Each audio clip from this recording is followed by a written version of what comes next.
Bismillah, Assalamualaikum warahmatullahi wabarakatuh. Salam sejahtera untuk kita semua. Adik-adikku sekalian, saya Andi Sudimas Sulaiman, Gubernur Sulawesi Selatan, mengucapkan selamat datang dalam program Smart School Dinas Pendidikan Provinsi Sulawesi Selatan. Hari ini adik-adik sekalian akan mengikuti pembelajaran hybrid dalam program Smart School. Aplikasi Smart School adalah sebuah pendekatan dengan tetap mengedepankan sebuah pendidikan dengan digital approaching, untuk kemudian mengedepankan kualitas dan mutu pendidikan yang diterima siswa secara seragam di seluruh wilayah Sulawesi Selatan, termasuk di pelosok-pelosok. Program ini bukan hanya memberikan kepada adik-adik sekalian pengalaman belajar yang baru, namun juga memberikan fasilitas kebutuhan dengan fitur bermanfaat seperti rekaman video pembelajaran yang dapat diulang, trik-trik penyelesaian soal, ujian-ujian, serta sarana konsultasi pembelajaran dari guru-guru terbaik di Sulawesi Selatan. Sering-sering mengakses aplikasi Smart School melalui gawai yang adik-adik sekalian miliki di setiap kesempatan yang dimiliki. Untuk seluruh adik-adikku sekalian yang saya cintai, saya banggakan, selamat belajar dan semoga ilmu yang didapatkan bermanfaat untuk menambah pengetahuan pendidikan adik-adik sekalian. Salam kita pada salam. Assalamualaikum warahmatullahi wabarakatuh. Salam sejahtera untuk kita semua.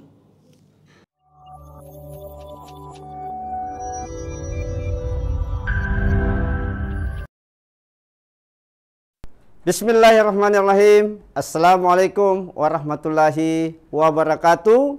Selamat pagi dan salam sejahtera buat anak-anakku sekalian dimanapun kalian berada. Baik, pagi ini ketemu lagi bersama saya dengan Bapak Hairudin H, SPD MPD dalam mata pelajaran Pendidikan Pancasila dan Kewarganegaraan. Semoga hari ini kita masih diberikan kesehatan dan kesempatan oleh Tuhan Yang Maha Esa untuk mengikuti kegiatan pembelajaran.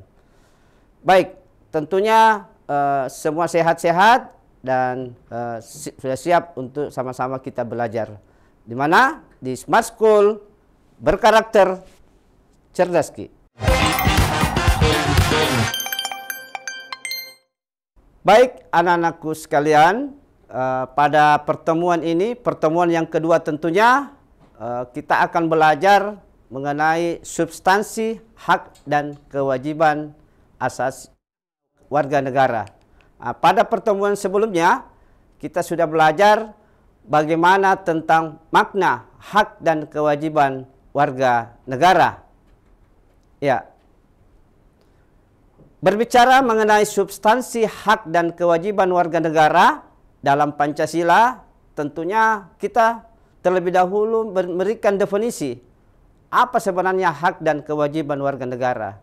Ya, pada pertemuan-pertemuan sebelumnya, ketika kita berbicara mengenai hak, hak itu adalah sesuatu yang harus diterima dan kewajiban itu adalah segala sesuatu yang harus dilakukan. Antara hak dan kewajiban tentunya memiliki satu keterkaitan. Di mana ada hak, di situ melahirkan kewajiban, dan di mana ada kewajiban, tentunya juga melahirkan hak. Jadi ini adalah satu keterkaitan, ya, yang tidak bisa dipisahkan.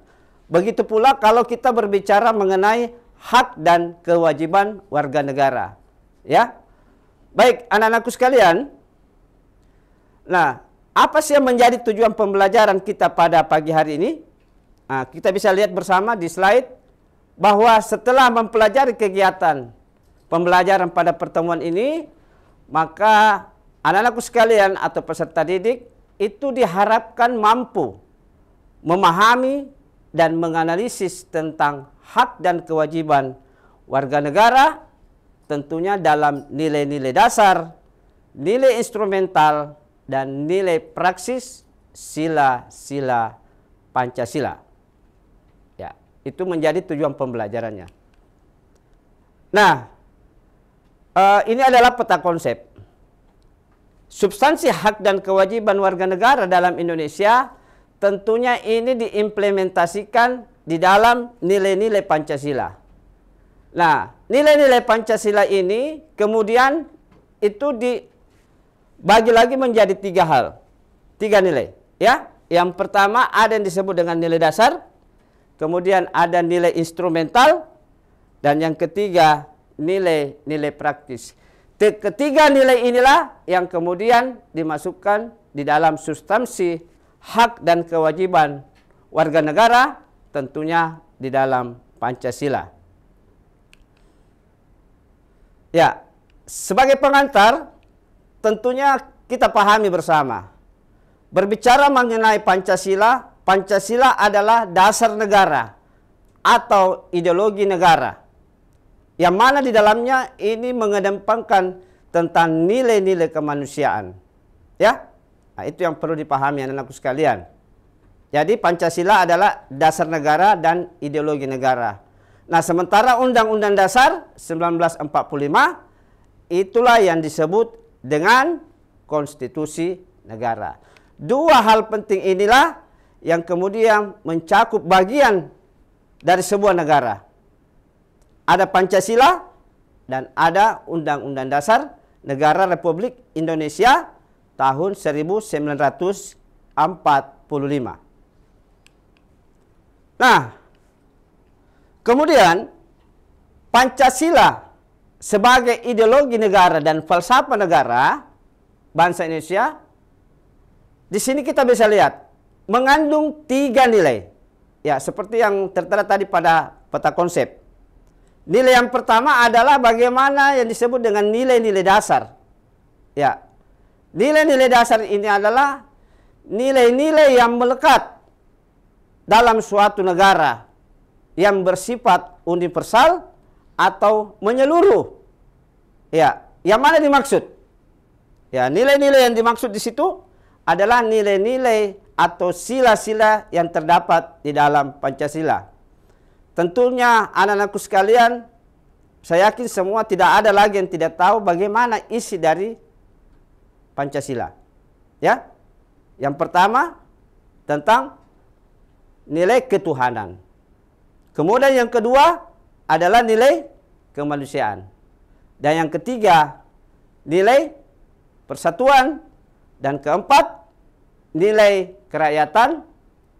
Yang terakhir nilai kelima adalah nilai keadilan sosial bagi seluruh rakyat Indonesia. Itulah yang dimaksud nilai-nilai dasar. Nilai yang harus ada dan melekat di dalam sebuah negara karena sifatnya dia bersifat tetap dan universal. Berarti harus ada, ya. Baik, kemudian yang kedua, anak-anakku sekalian, ada yang disebut dengan nilai instrumental. Ya. Apa itu nilai instrumental? Nilai-nilai instrumental inilah yang disebut dengan perwujudan dari nilai-nilai dasar. Ya. Jadi perwujudan dari nilai-nilai dasar. Perwujudan nilai-nilai dasar ini itulah yang bersifat atau berbentuk konstitusional atau berbentuk sistem perundang-undangan. Sebentar kita akan lihat dan mengurai lebih jauh sistem hukum seperti apa yang dimaksud dengan nilai instrumental. Nah, kemudian yang terakhir ada nilai praksis. Nilai praksis ini adalah realisasi atau implementasi atau perwujudan dari nilai instrumental. Ya. Ya. Jadi alurnya seperti ini. Kalau kita gambar, ya, ada nilai dasar, kemudian instrumental,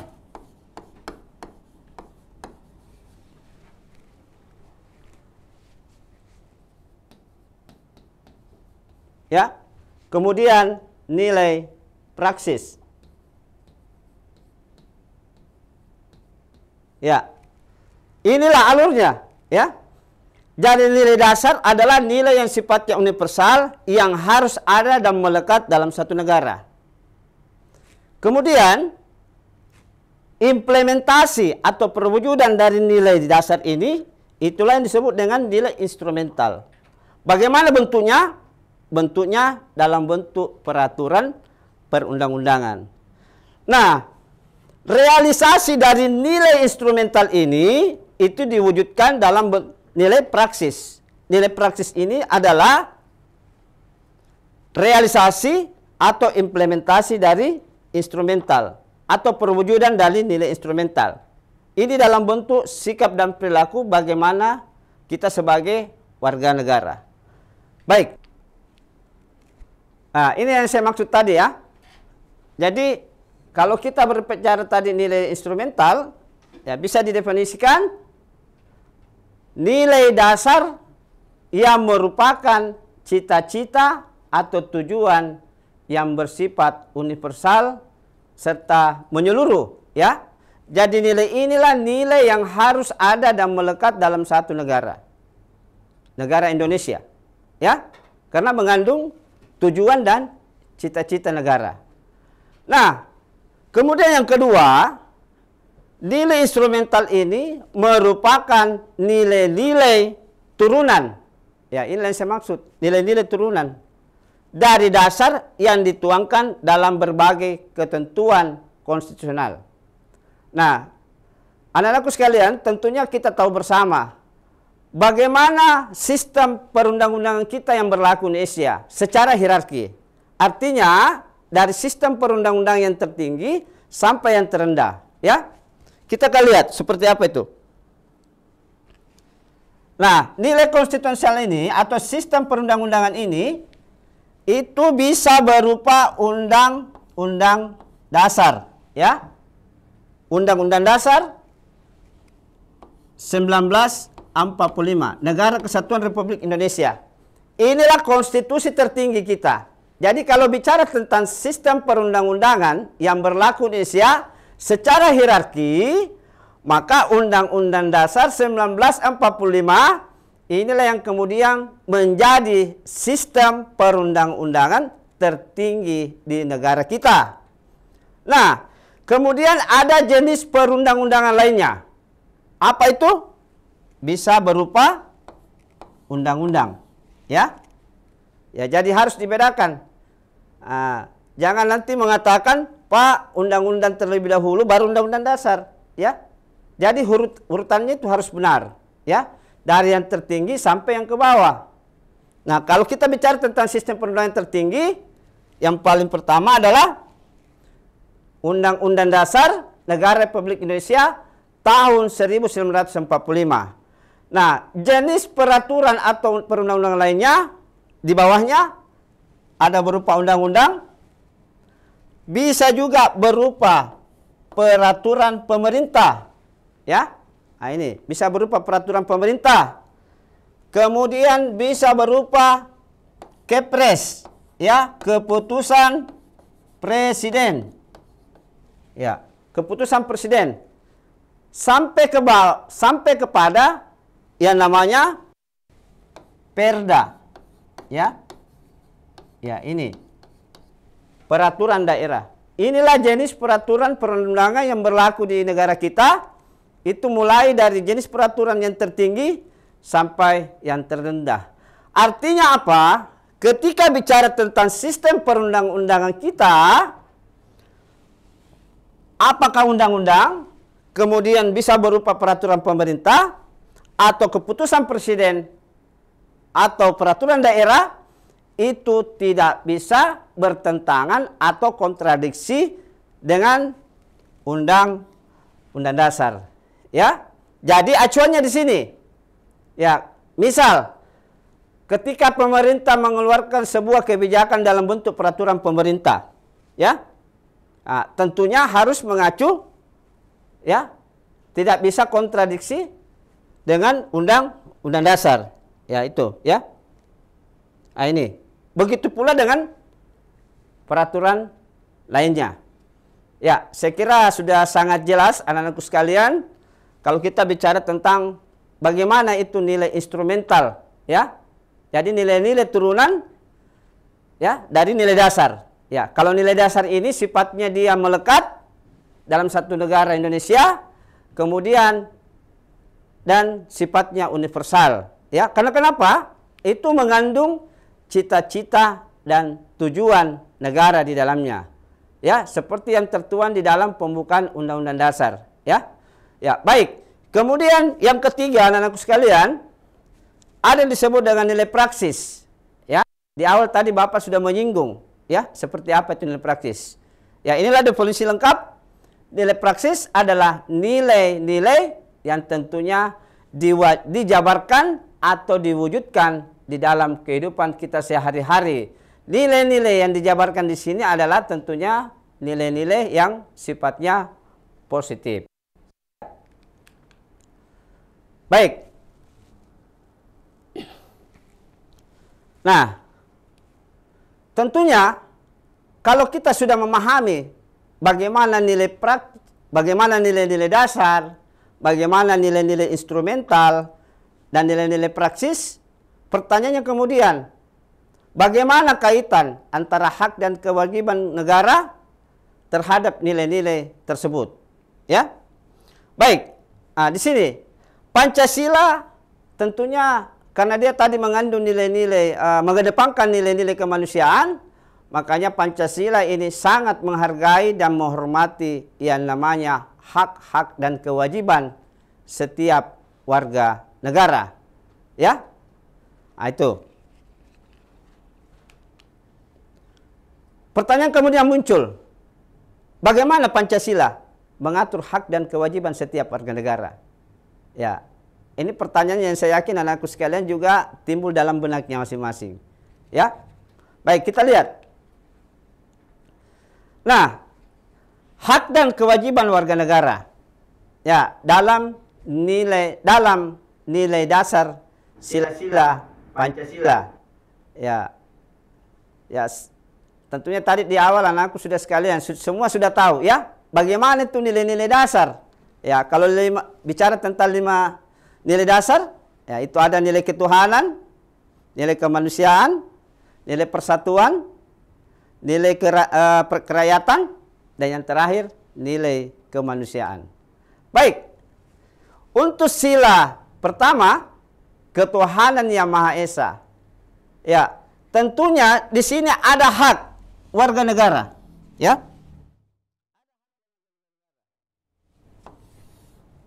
Ada hak-hak dan kewajiban warga negara, ya. Jadi hak dan kewajiban warga negara itu juga diatur di dalam nilai dasar. Kita lihat yang pertama, hak warga negara. Apa haknya warga negara di sini? Ya, hak warga negara di sini adalah yang paling substansi, bebas memeluk agama sesuai dengan kepercayaan serta menjelaksanakan ibadah sesuai dengan agama masing-masing.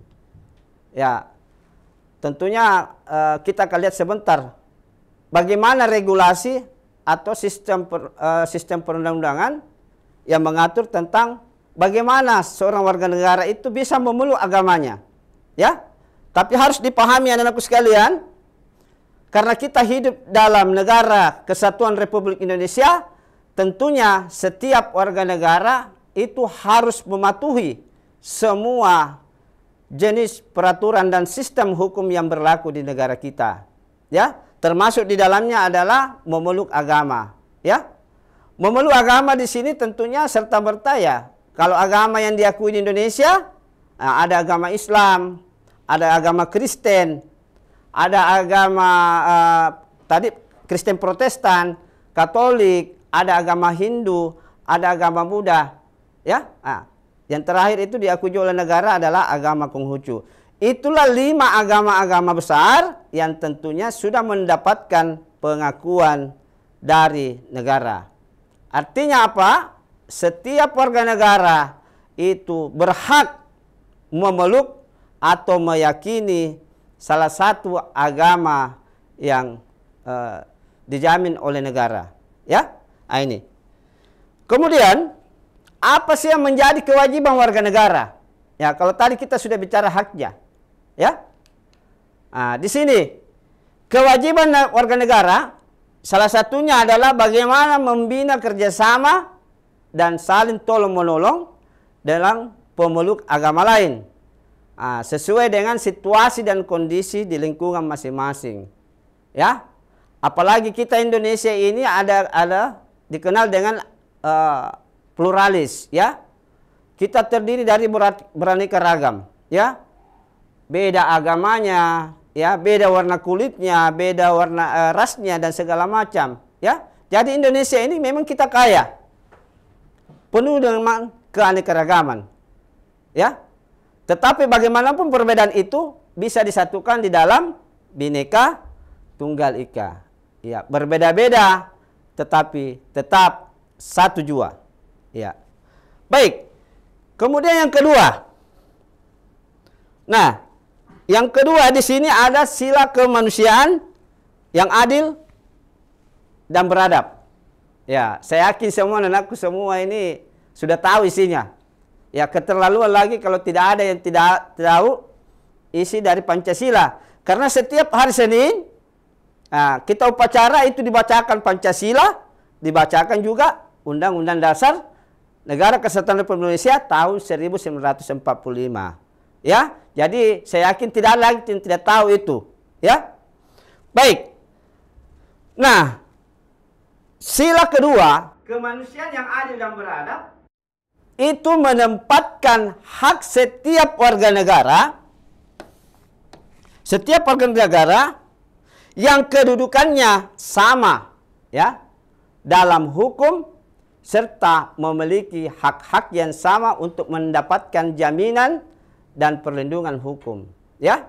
Jadi kalau kita bicara tentang sistem hukum, tidak ada warga negara yang kebal hukum, ya. Siapapun yang bersalah itu harus diproses sesuai dengan aturan atau hukum yang berlaku di Indonesia, ya.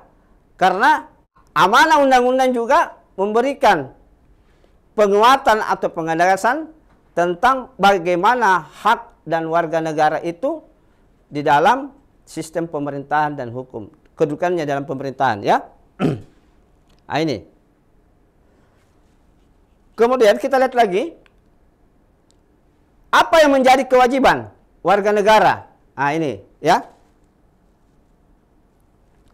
Kewajiban warga negara. Kewajiban warga negara ini yang tersirat di dalam sila kedua ini, kemanusiaan adil dan beradab, salah satunya adalah bagaimana kita memperlakukan orang lain itu sesuai harkat dan martabatnya, ya, sebagai makhluk ciptaan Tuhan yang Maha Esa, ya. Nah, ini. Jadi semua harus diperlakukan semua harkat dan martabatnya, ya. Nah, ini. Kemudian kita lanjut pada sila yang ketiga. Apa itu? Persatuan Indonesia. Nah, sebagai warga negara di dalam keberagamannya yang terjadi kepada masyarakat Indonesia, ya, seperti hak, ini salah satu haknya, ya. Jadi salah satu hak dari warga negara itu bagaimana diberikan kebebasan untuk mengembangkan budaya, ya, budaya daerah, untuk memperkaya budaya nasional, ya. Jadi jangan pernah merasa malu, ya, dengan budaya-budaya daerah kita. Contoh, ya, bahasa daerah yang kita gunakan. Ya, kalau di Sulawesi Selatan itu ada bahasa Bugis, ada bahasa Makassar, ya, dan seterusnya. Jangan pernah malu kita menggunakan bahasa daerah kita, karena itu adalah ciri dari budaya kita, ya. Dan ingat anak-anakku sekalian, bahwa budaya nasional itu terbentuk karena adanya budaya daerah, ya. Jadi budaya nasional itu adalah kristalisasi dari adanya budaya-budaya daerah. Itulah yang kemudian dikemas menjadi budaya nasional. Tentunya ini juga diatur di dalam Undang-Undang Dasar, ya, Negara Republik Indonesia itu di pasal 32. Ya, sebentar kita lihat. Baik. Kemudian bagaimana kewajiban sebagai warga negara? Nah, ini terkait dengan sila Persatuan Indonesia. Nah, kewajiban setiap warga negara untuk menempatkan kepentingan bangsa dan negara di atas kepentingan pribadi atau golongan, ya. Nah, ini. Jadi kepentingan bangsa dan negara itu di atas kepentingan pribadi atau golongan, ya. Nah, ini salah satu bentuk kewajiban kita sebagai warga negara terkait dengan persatuan Indonesia. Ya, saya kira anak-anakku sudah mengerti sampai di sini ya.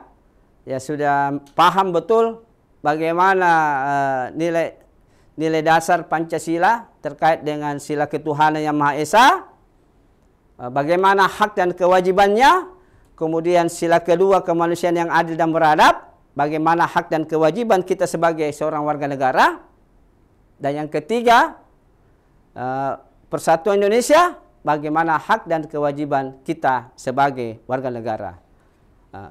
Kemudian kita melangkah pada sila yang keempat. Nah, di sila yang keempat ini yaitu kerakyatan yang dipimpin oleh hikmat kebijaksanaan dalam permusyawaratan perwakilan, ya. Nah, ini. Nah, sila keempat ini tentunya memberikan, ya, sila keempat ini memberikan jaminan, ya, bagaimana seorang warga negara itu bisa berpartisipasi, ya, berpartisipasi politik, ya, yang diwujudkan dalam bentuk kebebasan berpendapat dan berorganisasi serta hak untuk berpartisipasi dalam pemilihan umum. Ya, kalau kita di Indonesia ini itu pemilu, ada istilahnya pemilu, ya, pemilihan umum, ya, menggunakan asas jurdil dan luber, jujur dan adil, langsung umum, bebas, rahasia. Itu yang disebut dengan asas pemilu, jurdil, jujur dan adil, kemudian luber, langsung umum, bebas, rahasia. Jadi ada hak setiap warga negara, ya. Misalnya dalam kurun waktu setiap 5 tahun, ya, kita selalu melakukan yang namanya pesta demokrasi. Ya, pesta demokrasi ini dilaksanakan tentunya untuk memilih, ya, bisa memilih presiden, bisa memilih kepala daerah, ya, gubernur, wali kota, bupati, dan seterusnya. Ya, ini dilakukan setiap 5 tahun. Nah, disinilah kita sebagai warga negara itu memiliki hak, ya, melakukan pemilihan baik secara langsung maupun tidak langsung, ya. Karena kita di Indonesia ini menganut sistem pemilihan secara langsung, ya. Nah, ini. Kemudian bagaimana kewajiban, ya, kewajiban kita sebagai warga negara? Kaitannya dengan sila keempat, ya. Ya, kita lihat dulu di bawah. Jadi sila keempat ini mengamanahkan kepada setiap warga negara bahwa mengutamakan musyawarah mufakat dalam setiap pengambilan keputusan. Ya. Jadi setiap keputusan itu memang harus dilakukan secara berembuk, ya, dengan cara musyawarah yang ujung-ujungnya adalah untuk mengambil kata mufakat atau kata sepakat. Baik. Nah, sila yang terakhir. Apa itu sila yang terakhir? Keadilan sosial bagi seluruh rakyat Indonesia. Ya, tentunya di dalam sila ini, ya, Indonesia mengakui, ya, hak milik perorangan, ya, dan dilindungi pemanfaatannya oleh negara. Nah, ini oleh negara serta memberikan kesempatan sebesar-besarnya kepada masyarakat. Nah, ini. Jadi sebenarnya banyak sekali hak fasilitas yang diberikan oleh negara kepada setiap warga negara. Ya. Apalagi kita Indonesia ini memang luar biasa. Memiliki potensi sumber kekayaan alam yang begitu melimpah. Hasil lautnya banyak, hasil daratannya banyak, ya, perkebunan, ya, dan seterusnya. Ya. Dan luas lautan Indonesia itu lebih besar daripada luas daratan. Nah, sehingga Indonesia disebut sebagai negara kepulauan atau negara maritim karena luas lautannya itu memiliki ya banyak pulau, ribuan pulau berjejer dari Sabang hingga Merauke. Ya, sehingga Indonesia dijuluki sebagai negara kepulauan atau negara maritim. Nah, kemudian setiap warga negara ini mengembangkan sikap. Nah, inilah kewajiban. Kalau tadi kita bicara hak kita sebagai warga negara terkait dengan sila kelima. Nah, apa kewajiban kita sebagai warga negara? Nah, kewajiban kita sebagai warga negara itu bagaimana mengembangkan ya sikap gotong royong dan kekeluargaan. Ya, tentunya dengan masyarakat yang berada di sekitar lingkungan sekitar kita. Ya, hal-hal seperti inilah kalau kita lihat pada kenyataannya saat ini itu sudah mulai mengalami kemunduran. Ya, apalagi kalau masyarakat yang hidup di daerah-daerah perkotaan yang memiliki kepadatan penduduk dan aktivitas yang beraneka ragam, ya, dan penuh kesibukan. Sikap-sikap seperti inilah yang kemudian sudah jarang yang kita dapatkan. Ya, ini bagaimana kita mengembalikan ya sikap-sikap seperti ini? Tentunya saya harapkan dengan memahami nilai-nilai dasar dari Pancasila ini kita mampu merealisasikan dan mengimplementasikannya di dalam kehidupan kita sehari-hari, terutama bagaimana kita berbuat ya terkait dengan hal-hal yang sifatnya positif. Ya, itu tadi tentang nilai dasar, ya. Jadi nilai dasar tadi itu terkait dengan secara hakikat terkait dengan 5 nilai-nilai yang terdapat di dalam Pancasila. Ya, kita melangkah pada hak dan kewajiban warga negara kaitannya dengan nilai instrumental sila Pancasila. Nah, tadi di awal saya sudah menyinggung bahwa ketika kita berbicara tentang nilai instrumental ini, ya, jadi nilai instrumental ini adalah perwujudan dari nilai-nilai dasar, ya. Artinya apa? Ketika berbicara tentang perwujudannya, perwujudan dari nilai instrumental ini bisa berupa dalam bentuk konstitusional atau bentuk sistem perundang-undangan, ya. Tadi di awal Bapak sudah menyinggung, ya. Ya, bagaimana tentang nilai instrumental?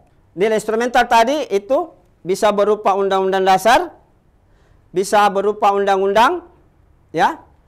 Bisa juga berupa peraturan pemerintah, ya. Kemudian bisa berupa keputusan presiden dan bisa dalam bentuk peraturan daerah, ya. Jadi kalau kita menyebutkan sistem perundangan itu harus secara hierarki atau mulai dari yang tertinggi sampai kepada jenis peraturan di bawahnya, ya. Artinya semua jenis peraturan perundang-undangan, apakah undang-undang, apakah bentuk peraturan pemerintah, bentuknya keputusan presiden, sampai kepada peraturan daerah, itu tidak boleh kontradiksi atau bertentangan dengan undang-undang dasar. Karena undang-undang dasar ini adalah konstitusi tertinggi negara kita. Ya? Ya, baik, sebelum Bapak melanjut, ya ini kita review ingatan kita kembali, ya. Kalau kita berbicara Undang-Undang Dasar 1945, itu tentunya mengandung 2 hal. Ya, apa itu? Yang pertama berisi tentang preambul, ya, atau pembukaan Undang-Undang Dasar. Nah, ini setiap hari Senin kalau kita upacara, kita ini biasa bacakan Undang-Undang Dasar Negara Republik Indonesia tahun 1945, pembukaan. Ya, jadi ada isinya pembukaan. Nah, pembukaan inilah berisi 4 alinea. Ya, di dalam alinea itu, isi dari pembukaan itu mengandung tujuan dan cita-cita negara. Ya, baik. Kemudian yang kedua, isi dari Pancasila itulah yang disebut dengan batang tubuh. Nah, yang mana batang tubuhnya? Ya. Batang tubuh Undang-Undang Dasar 1945 itu, ya, itulah berisi pasal-pasal, ya, dan aturan-aturan. Apakah itu sifatnya aturan peralihan ataukah aturan tambahan? Ya, ya. Bapak coba menuliskan. Jadi tadi kalau bicara Undang-Undang Dasar, ya, 1945. Nah, ini isinya yang pertama adalah pembukaan. Nah, ini. Ya, pembukaan, ya. Kemudian yang kedua, isinya Undang-Undang Dasar apa itu? Disebut dengan batang tubuh. Ya. Apa isinya batang tubuh? Ya, inilah berisi 16 bab dan 37 pasal. Ya, ini, ya. Jadi isinya Undang-Undang Dasar 1945 yang pertama berisi pembukaan, ada 4 linear yang di dalamnya mengandung tujuan dan cita-cita negara. Kemudian yang kedua, isi Undang-Undang Dasar 1945 yaitu batang tubuh yang mana di dalamnya terdiri dari 16 bab, 37 pasal, 3 aturan peralihan, dan 2 aturan tambahan. Ya, jadi Undang-Undang Dasar 1945 ini itu sudah mengalami yang namanya revisi atau amandemen. Ya, jadi kalau anak-anakku sekalian sudah biasa mendengar isi amandemen, ya, apa yang amandemen? Ya, tentunya adalah Undang-Undang Dasar Negara Kesatuan Republik Indonesia tahun 1945. Dan amandemen ini sudah dilakukan sebanyak 4 kali. Ya. Amandemen pertama tahun 1999, amandemen kedua tahun 2000, amandemen ketiga 2001, dan keempat tahun 2002. Ya. Jadi harus tahu semua, ya. Ya. Baik, kita melangkah. Nah, isi dari batang tubuh ini yang berisi 16 bab dan 37 pasal, inilah yang disebut dengan nilai-nilai instrumental, ya. Inilah yang disebut nilai instrumental. Ya. Kenapa nilai instrumental? Karena di dalamnya berisi tentang, ya, pasal-pasal, salah satunya, ya, bisa berupa undang-undang dasar, bisa berupa undang-undang, bisa bentuk peraturan pemerintah, bisa berbentuk keputusan presiden, ya, sampai kepada yang namanya peraturan daerah. Ya, baik, saya kira sudah paham sampai di sini anakku sekalian. Nah, coba kita lihat hak dan kewajiban warga negara, nilai instrumental di dalam sila-sila Pancasila. Ya, yang pertama ada hak atas kewarganegaraan. Ya. Bicara tentang hak kewarganegaraan ini, itu tentunya sudah diatur. Ya, karena tadi kita sudah bicara Undang-Undang Dasar berisi 16 bab dan berisi 37 pasal. Ya. Terkait dengan hak kewarganegaraan ini, itu diatur di dalam Undang-Undang Dasar, ya, Negara Kesatuan Republik Indonesia tahun 1945. Ya, tepatnya di pasal berapa anak-anakku sekalian? Di pasal, ya, ini di pasal 26, ya. Jadi anak-anakku sekalian nanti semua bisa, ya, membuka, ya, buku Undang-Undang Dasarnya. Di situ semua jelas, ya. Bagaimana pasal yang berkaitan dengan status kewarganegaraan, ya. Bagaimana pasal yang berkaitan dengan kedudukan warga negara dalam hukum dan pemerintahan. Ya. Nah, ini kalau kita mengacu pada hak atas kewarganegaraan, itu secara jelas diatur di dalam Undang-Undang Dasar 1945, tepatnya di pasal 26. Ya, di situ pasal 26 ayat 1. Ya. Nah, sementara di jenis peraturan lainnya, selain diatur di dalam pasal 26, status kewarganegaraan seseorang ini juga diatur di dalam Undang-Undang Nomor 12. Ya, Undang-Undang Nomor 12 tahun 2006. Ya, di situ jelas ya bagaimana tentang status kewarganegaraan seseorang. Ya. Baik. Kemudian kita lihat yang kedua, bagian B. Hak warga negara dalam kedudukannya hukum dalam hukum dan pemerintahan. Ya. Seperti yang saya sampaikan tadi bahwa bicara tentang hukum, semua warga negara itu memiliki hak yang sama tanpa ada kecualinya. Tidak ada istilah yang kebal hukum.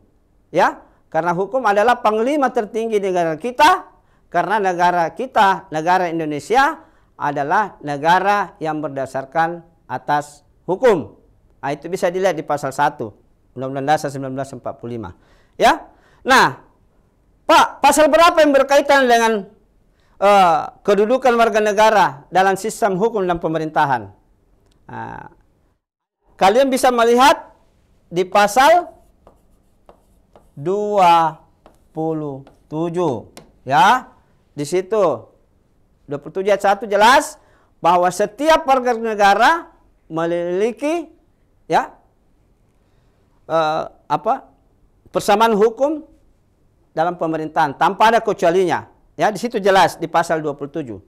Nah, kemudian yang ketiga, ada hak atas pekerjaan dan penghidupan yang layak bagi kemanusiaan. Ya. Ya, ini salah satu hak atau fasilitas juga yang diberikan negara kepada kita ya sebagai warga negara. Ya. Jadi konteksnya ada dua ya. Ada negara dan ada warga negara. Nah, ini. Nah, ini. Jadi ada negara, ada warga negara.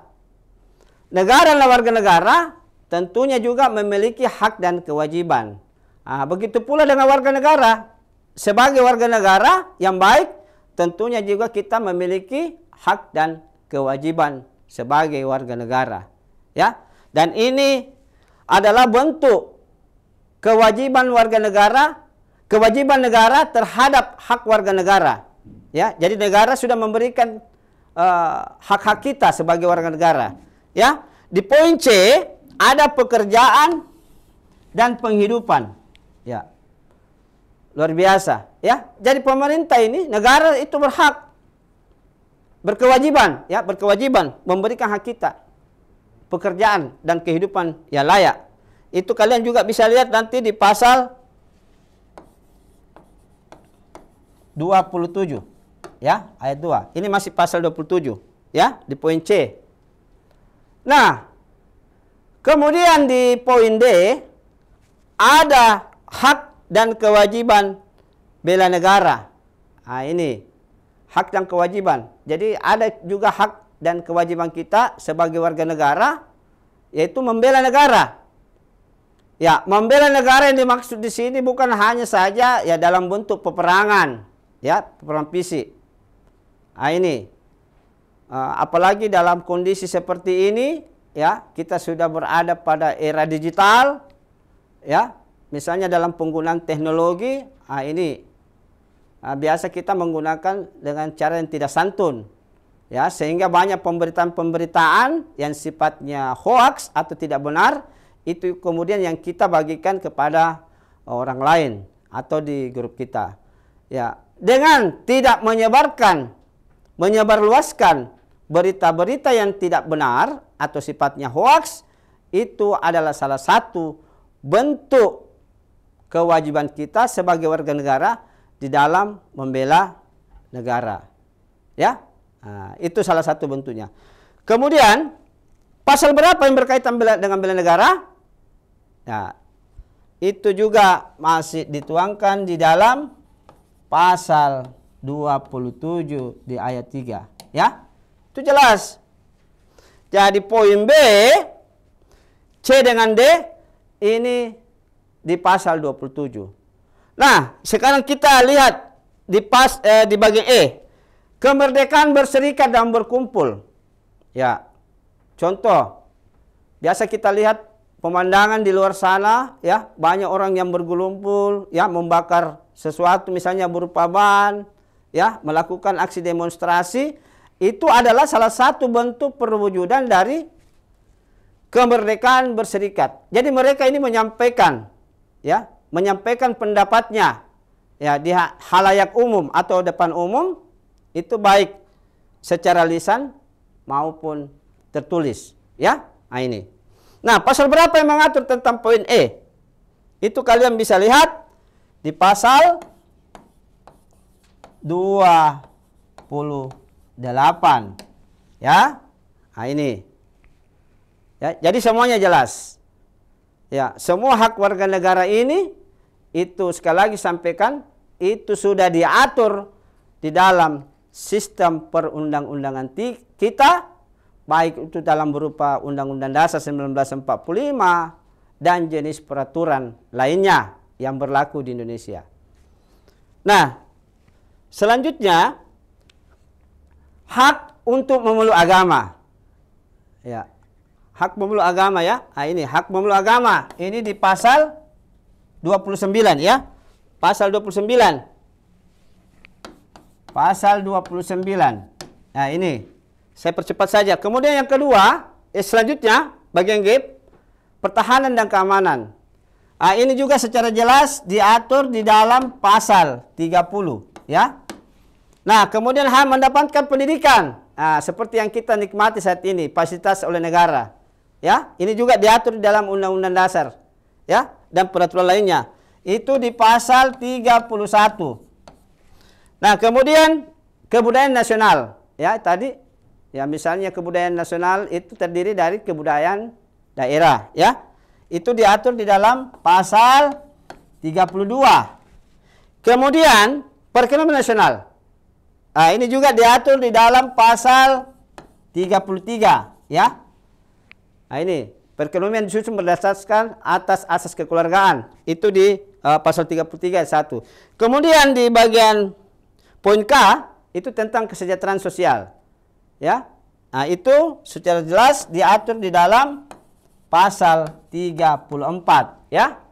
Ya, inilah semua bentuk aturan-aturan yang diatur di dalam Undang-Undang Dasar mengenai hak kita sebagai warga negara kaitannya dengan nilai instrumental. Nah, ini ada beberapa contoh gambar di slide, ya. Nah, ini ada beberapa gambar, ya. Nah, ini hak mendapatkan pekerjaan dan kehidupan layak. Kemudian ini budaya Indonesia, ya. Nah, ini membudayakan, melestarikan budaya Indonesia. Kemudian ini di pasal 28 hak berkumpul dan mengumumkan pendapat secara dan pikirannya, ya. Kemudian di gambar selanjutnya ini adalah sistem pertahanan keamanan atau biasa kita dengar Siskamling, sistem keamanan lingkungan, ya. Ini bentuk-bentuk perwujudan dari nilai instrumental. Nah, kemudian yang terakhir hak dan kewajiban warga negara dalam nilai praktis. Nilai praktis inilah adalah bentuk atau perwujudan dari nilai instrumental tadi dalam bentuk perbuatan-perbuatan atau sikap-sikap positif, ya. Nah, ini pada hakikatnya merupakan perwujudan dari nilai instrumental dan kata lain merupakan realisasi dari ketentuan yang dimuat di dalam perundang-undangan, ya. Nah, seperti apa bentuknya? Nah, ini beberapa contoh. Misalnya sila ketuhanan yang Maha Esa. Ini ada beberapa sikap positif yang bisa dikembangkan. Ya, misalnya menghormati dan bekerja sama antar umat beragama sehingga terbina kerukunan hidup, ya, dan seterusnya. Begitu pula dengan sila kemanusiaan. Ya, salah satu bentuk sikapnya adalah mengakui persamaan derajat, hak dan kewajiban antara sesama manusia. Nah, di sila persatuan bisa dilihat juga, ini salah satu sikap positif yang bisa kita tunjukkan sebagai warga negara, itu ya mencintai tanah air dan bangsa, Ya, bagaimana bentuknya? Salah satunya adalah dengan memakai produk-produk dalam negeri. Cintai produk dalam negeri. Yang keempat, nilai kerakyatan, mengutamakan kepentingan negara dan masyarakat. Ya, ini di atas kepentingan golongan atau pribadi. Ya, dan seterusnya. Nah, yang terakhir, keadilan sosial bagi seluruh Indonesia. Sikap yang kita bisa kembangkan sebagai warga negara adalah menjaga keseimbangan antara hak dan kewajiban, ya. Karena di mana ada kewajiban, di situ melahirkan hak, dan begitu pula sebaliknya, di mana ada hak, di situ melahirkan kewajiban, ya. Sebagai rangkuman materi kita pada pagi hari ini, tentunya ada beberapa poin atau beberapa hal yang perlu kita simpulkan, ya. Yang pertama adalah nilai dasar merupakan cita-cita dan tujuan yang bersifat universal dan menyeluruh. Kemudian di poin kedua, nilai instrumental, nilai turunan dari nilai dasar yang tentunya tertuang di dalam sistem perundang-undangan kita. Ya. Kemudian yang ketiga, nilai praksis, yaitu nilai yang dijabarkan dalam kehidupan kita sehari-hari. Ya. Baik, inilah beberapa poin tentang bagaimana hak dan kewajiban warga negara, ya, terkait dengan Pancasila, ya. Baik, sekarang kita masuk pada latihan soal, ya. Kita akan melihat sejauh mana kompetensi anak-anakku sekalian di dalam menjawab soal, ya. Nah, kita lihat soal yang pertama. Nah, soal yang pertama, nilai ketuhanan, ya. Ini nilai ketuhanan, nilai kemanusiaan, kemudian nilai persatuan, nilai kerakyatan, dan nilai keadilan. Ya, tentunya kalau kita bicara tentang nilai-nilai ini tertuang di dalam Pancasila. Ya. Nah, kalau bicara Pancasila, berarti berbicara tentang nilai. Ya, nilai ketuhanan, nilai kemanusiaan, nilai persatuan, kerakyatan, dan keadilan. Nilai-nilai inilah yang disebut dengan nilai, ya, tentunya disebut dengan nilai dasar. Ya. Ya, coba kita lihat optionnya, pilihannya. Ya. Di sini kita lihat dulu yang mana nilai. Ya. Di sini ada nilai dasar, nilai instrumental, ya. Dan yang ketiga nilai praksis. Ya, ini. Ya. Sementara pilihan D dan alfa itu tidak termasuk di dalam nilai-nilai yang terkait dengan hak dan kewajiban sebagai warga negara. Jadi kita crop saja, ya. Alfa jawabannya keliru. Kemudian delta jawabannya keliru. Ya. Yang ada cuma jawaban Bravo, Charlie dengan error. Ya, B, C, dan D. Nah, nilai dasar yang mana? Kita lihat bagian B. Nilai dasar yaitu terkait dengan nilai-nilai yang terdapat di dalam Pancasila. Ya, jadi ini kaitannya dengan sila Pancasila. Ya. Kemudian nilai praksis ini adalah realisasi atau perwujudan. Ya, realisasi dari nilai instrumental.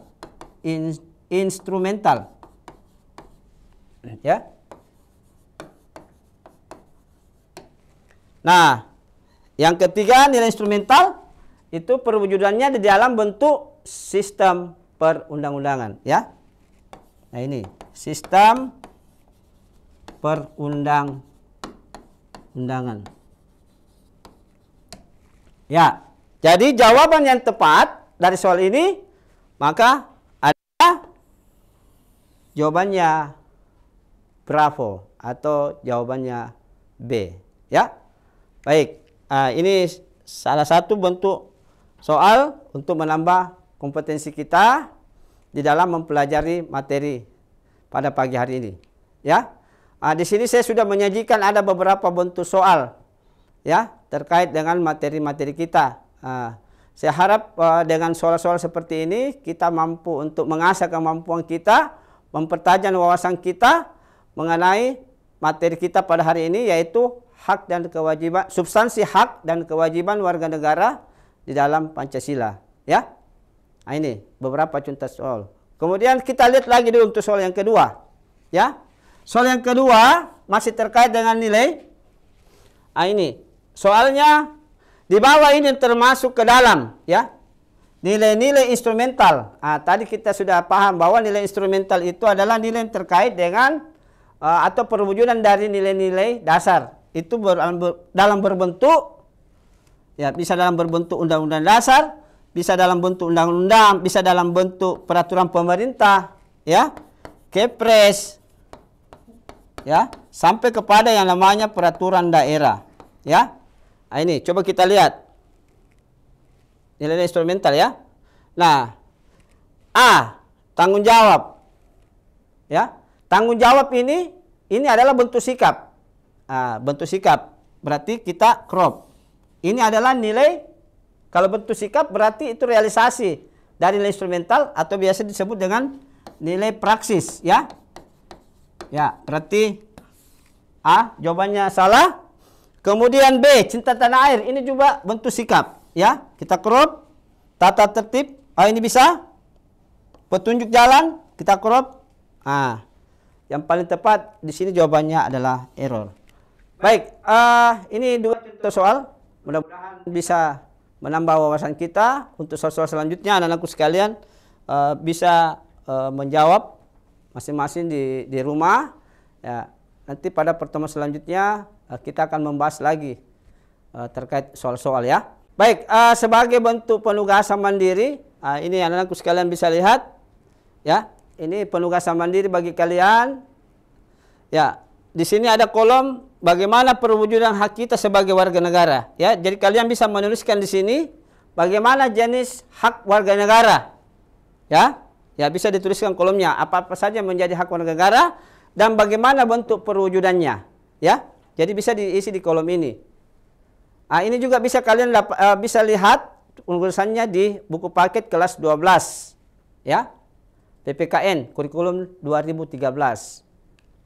Ya, kemudian jenis kewajiban warga negara dan bagaimana bentuk perwujudan kita sebagai warga negara. Ya, sekira demikian.